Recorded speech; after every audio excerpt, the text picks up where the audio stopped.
Hello, everyone. I am Heather from Magnificent Mamas, and we are here today with Tara Drouin. I'm going to let her go ahead and introduce herself. So my name is Tara Drouin. I'm a mom, a musician, a teacher, and a children's book author, and I love them all. So it's hard to pick one, but yeah, I have been a musician for over 25 years, a children's book author for probably like the past 6 years, and a teacher for 15 years. And my daughter is 13. That is awesome. I'm sure it keeps you super busy. Oh yeah, all these different things. Juggling them all is hard at sometimes, but I love them all, so it would be hard to give one up. What subject do you teach in school, or what grade level? So I teach second grade. I have 32 students. I teach in Queens, New York. And yeah, they have a lot of energy, very creative, very smart. My daughter, she's 15, and I homeschool her, so it's always interesting around here, to say the least. Wow, so you homeschool her. That's a lot of responsibility. She does pretty good. She does much better than in public school, though. Southern Indiana. Okay. So our homeschool laws are a little different than a lot of places. But Zoe, my daughter, she's got ADHD and dyslexic.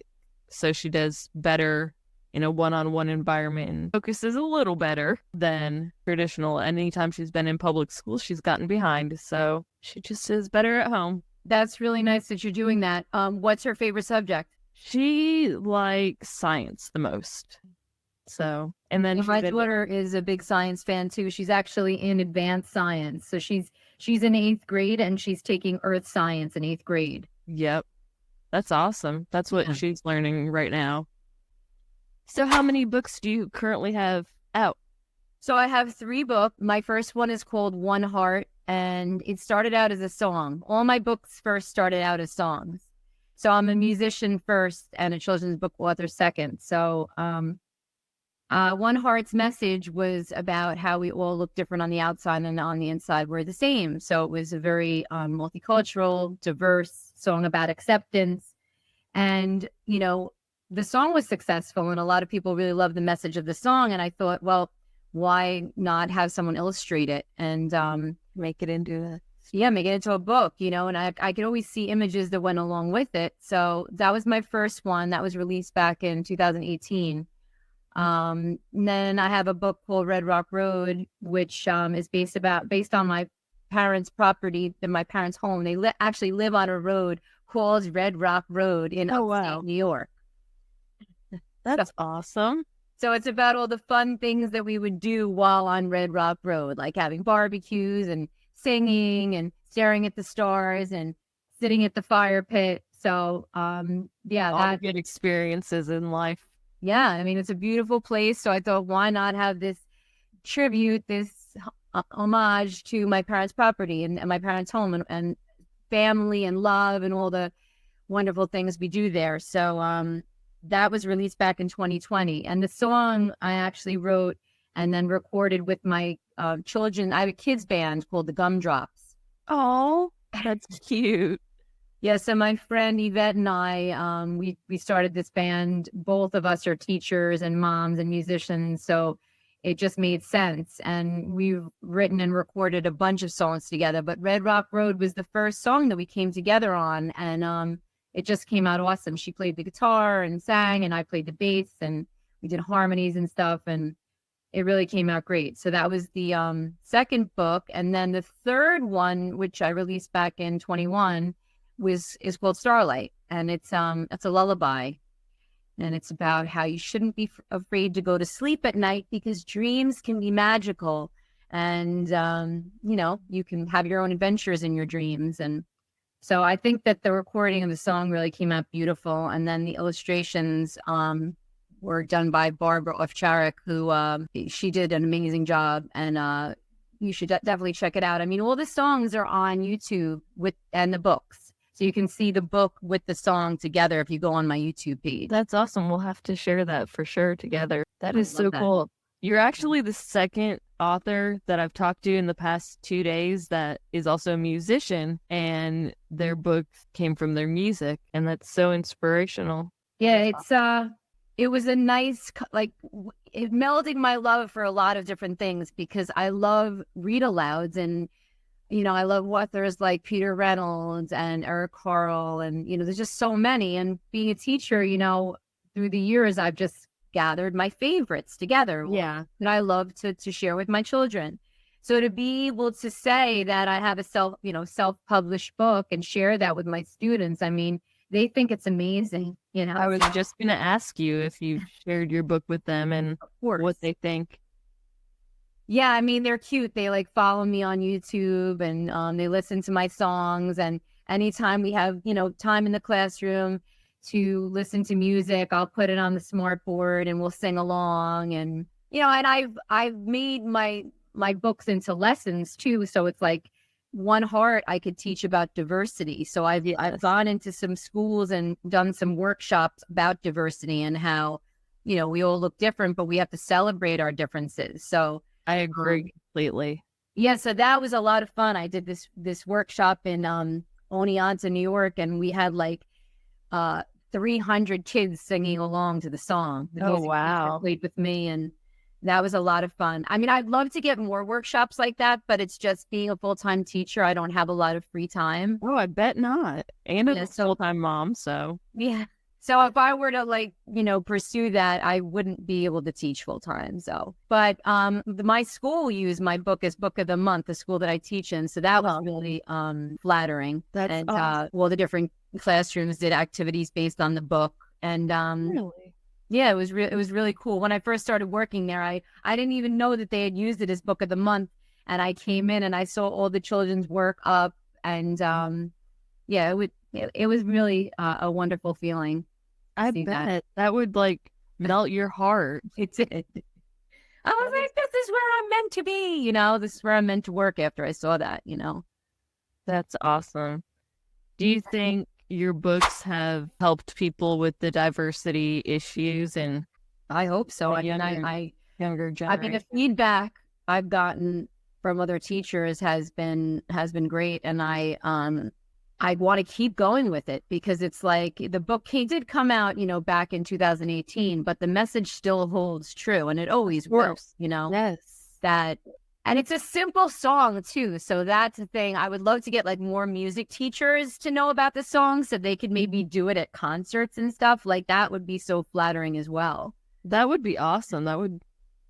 That's just like I reached out. I don't know if you've ever heard of this one teacher. He has a chorus called, it's for a school in New York City, PS 22.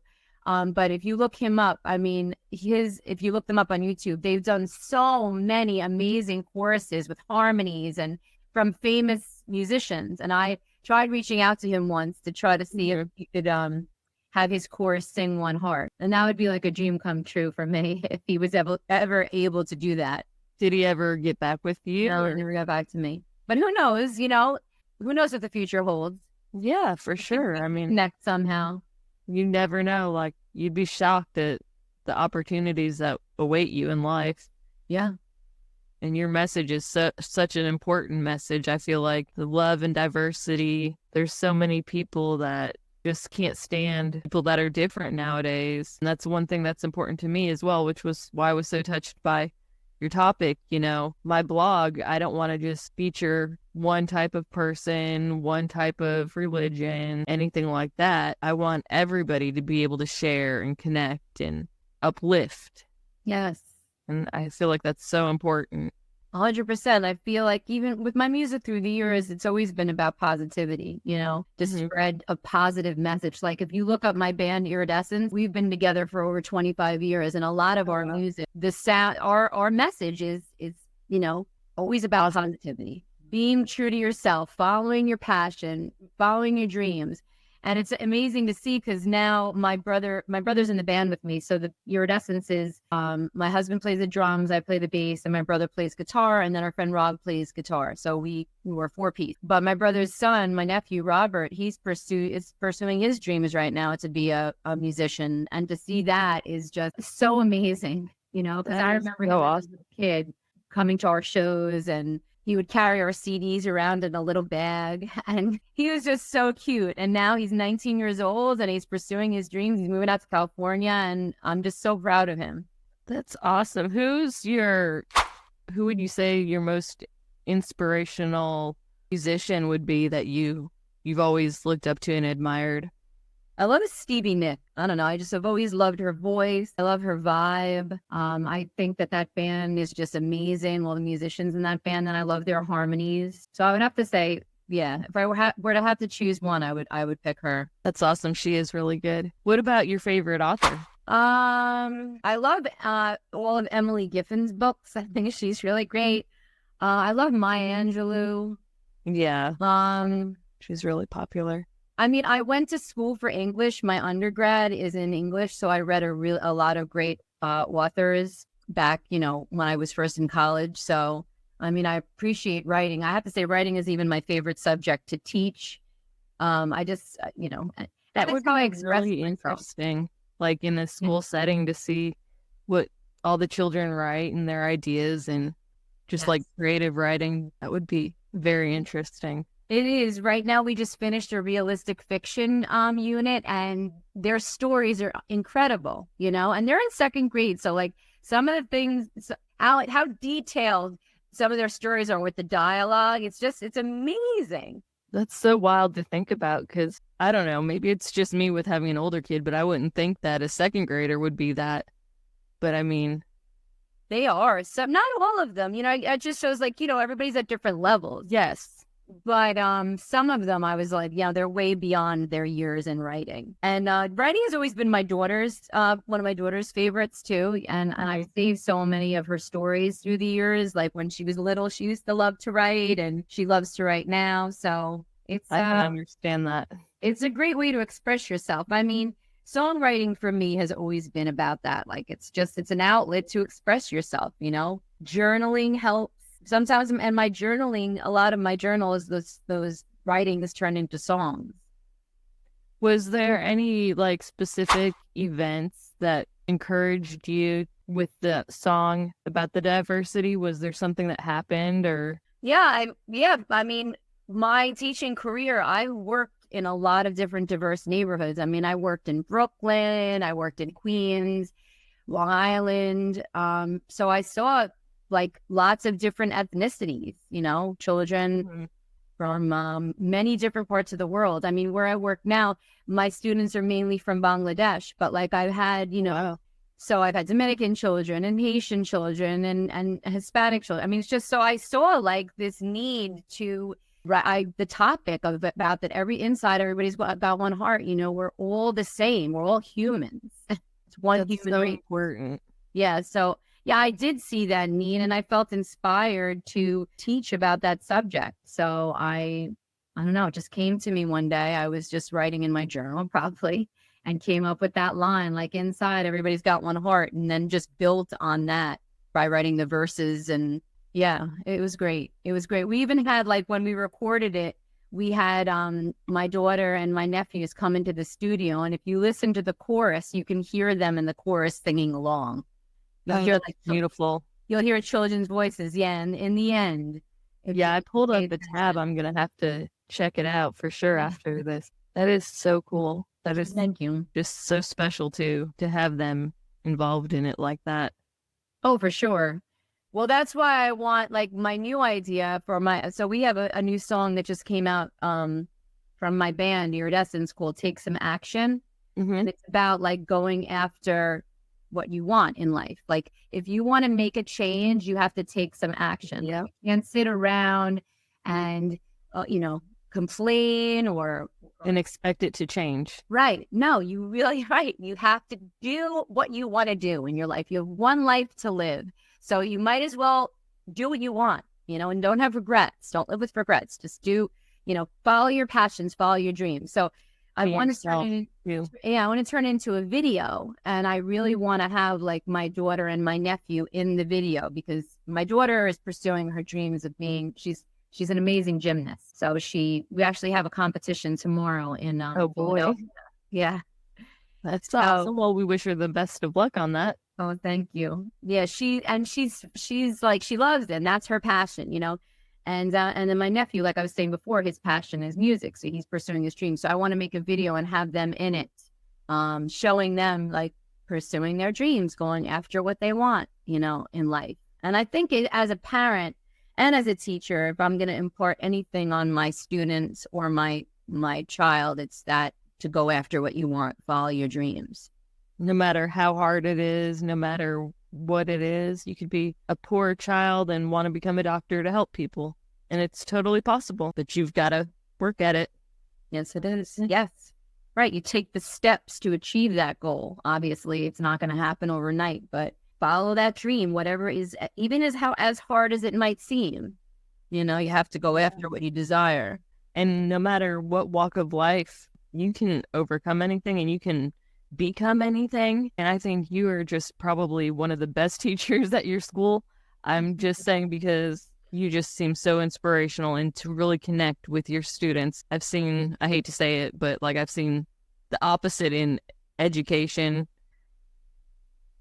I mean, being a teacher, I think it's one of the most important jobs that you can have in life, I agree. When I was younger, my grandfather was a history teacher and I loved history. I wanted to be a teacher when I was younger. And I mean, I guess I teach my daughter right now. So, but in the public school setting, I've changed over the years, but I still do teach, obviously, because I homeschool my daughter. So just a different way, non-conventional.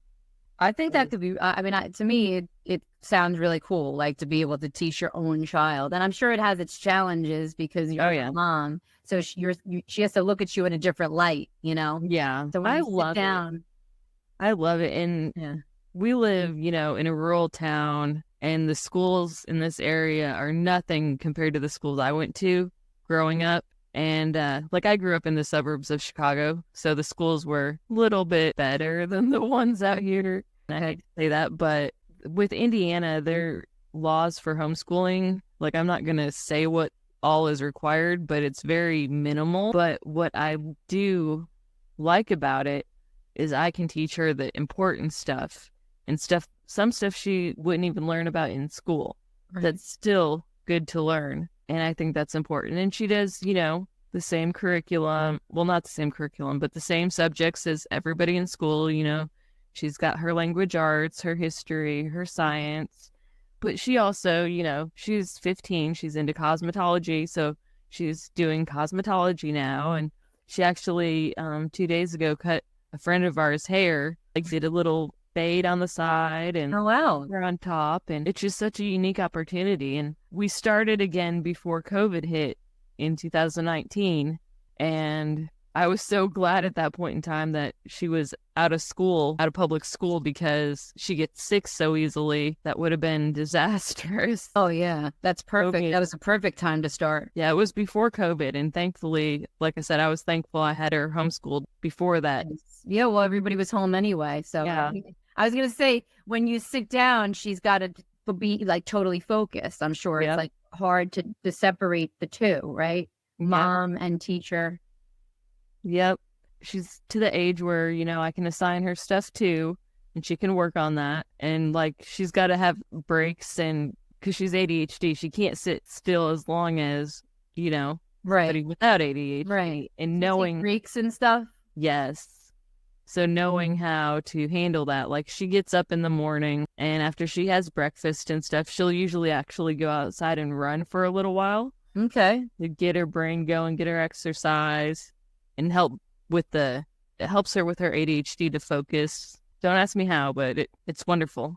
It's perfect. No, I mean, because it's an energy thing, right? So it's a focusing thing. So the fact that she's getting that energy out before she sits down to start her studies for the day, it's perfect. What is it like there? It's cold today for you guys? It's 59 degrees. It's cloudy. That's not that cold. No, for February, no, it's normally cold. Wow. We'll probably get hit again with some really cold weather, but this is unusually warm. But yeah, it sounds warm. We're at 40 degrees today. Oh, wow. Yeah. Do you guys have snow? We have a little snow left on the ground. It snowed over the weekend. So, but it's starting to melt a little bit. But it's, we were, this is spring break. This is winter break for us. So we've been off this week, my daughter and I, and we took a nice trip up to Vermont to visit with my sister and saw my family. And so that was a lot of fun. We went skiing. So it was good. It was a good getaway. It was very cold there, though. It was like at one point, I think when we left yesterday, it was like 10 degrees. Wow, that's crazy. That would be a little cold for Yeah, I'd say. Yep. So it's beautiful there, I'm sure, though. I've always wanted to visit Maine myself. me too. Yes, that's where I really want to go this summer. I want to go to Maine. Yeah, I've been to like the East Coast. It would be like North Carolina, South Carolina. I think that's mainly it. Okay. But like Florida? yeah, Florida. I think everyone's been to Florida. I feel like. Yeah. But all those northern states too, like, Maine, Vermont, Maryland. Never been up that way? Nope. I think it would be beautiful. Yeah. Vermont is especially beautiful in the summertime. I love it going there in the summer. It's beautiful in the winter too, but it's just very cold. So yeah. Well, I mean, that's okay. That's not a bad thing. no, as long as you're bundled up. Yes, for sure. No, wait, what part of Indiana did you say? What's the name of the town you're from? I'm from Detroit, Michigan, but I live in southern Indiana with my husband, my daughter, and my husband's dad lives with us. Okay. So it's interesting. I live about 45 minutes from the Kentucky border. Okay. And roughly about the same from the Illinois border. Okay. So I've never been to Indiana, but I've been to Kentucky. we're in an area where there's a lot of Amish and Mennonite Oh, wow. communities. So it's nothing to go to Walmart one day and see horse and buggies and Oh, wow. everything. So, or go to town and see it. That's very interesting. It is. When I first moved out here, I moved out here from Chicago, and it was like culture shock, 100%. It was just so wild. Like, had never seen Amish before or anything like that. I don't think I have either. And Is it very rural where you are? Yes. Yeah. Yeah. We're out in the country, like definitely country. That's the way it is where my parents live. A lot. It's in the Catskill Mountains. It's very rural. Their neighbors are down the hill, or up the hill, I should say, because my parents are further down Red Rock Road. Yeah. And but gorgeous views. Oh my goodness, so beautiful, especially during the summer. It's obviously summer is my favorite season. I can tell. I think spring. Okay, There's nice. good things about all of them. So Yes, there are. Maybe that should be the topic of my next book: the different seasons and the beauty of each season. that would be a good one. That there's plenty. I mean, I'm sure that it's been done before, though. I have to come up with a good topic for my next book because I don't have one yet. So I have the illustrator, not my daughter, and I'm the author, but I don't have a topic. So feel free to reach out to me. Anyone who's watching this, if you have any good ideas for topics for a book. We will definitely keep an eye out for recommendations for you as well. And we will share your links and everything. Okay. And we appreciate you taking the time to connect today. And thank you for talking with me. It was really nice to meet you. It was really nice to meet you too. All right.